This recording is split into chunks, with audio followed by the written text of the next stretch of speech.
ఓటర్ల జాబితా సవరణ ప్రక్రియలో పాల్గొన్న 16 మంది సిబ్బంది మృతి చెందడం చర్చనీయాంశంగా మారింది. 3 వారాల్లో 16 మంది బూత్ లెవెల్ ఆఫీసర్లు చనిపోవడం రాజకీయంగా దుమారం రేపుతోంది. ఇంతకీ బూత్ లెవెల్ ఆఫీసర్ల మృతికి కారణాలేంటి? ఓటర్ల జాబితా సవరణ ప్రక్రియలో ఏం జరుగుతోంది?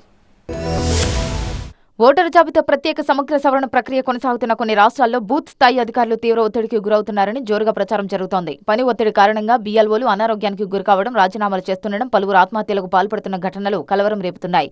ఈ క్రమంలోనే కేంద్ర ఎన్నికల సంఘం అప్రమత్తమైంది. తాజా పరిణామాలకు సంబంధించి ఆయా రాష్ట్రాల సీఈఓల నుంచి నివేదిక కోరారు. బీఎల్ఓల అంశంపై ఈ సీఈఓలు దృష్టి సారించారని, తాజా పరిణామాలపై సంబంధిత జిల్లాల ఎన్నికల అధికారుల నుంచి రిపోర్టులు కోరుతున్నారని ఎన్నికల సంఘం అధికారులు వెల్లడించారు.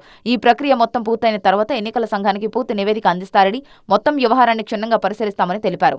అయితే బీఎల్ఓలకు అవసరమైన పూర్తి సహకారం అందించేందుకు సిద్ధంగా ఉన్నామని ఎన్నికల సంఘం అధికారులు హామీ ఇచ్చారు. వాస్తవానికి ఓటర్ల జాబితా సవరణ ప్రక్రియలో పాల్గొన్న సిబ్బందికి సంబంధించి కీలక విషయాలు వెలుగులోకి వస్తున్నాయి. కొందరు చనిపోవడం, మరికొందరు ఆత్మహత్యలు చేసుకోవడం, ఇంకొందరు ఉద్యోగాలకు రాజీనామాలు చేస్తున్న ఘటనలు తీవ్ర చర్చనీయాంశమవుతున్నాయి. గత 3 వారాల్లోనే 16 మంది బూత్ లెవెల్ ఆఫీసర్లు మృతి చెందారనే ప్రచారం తీవ్ర ఆందోళన కలిగిస్తోంది.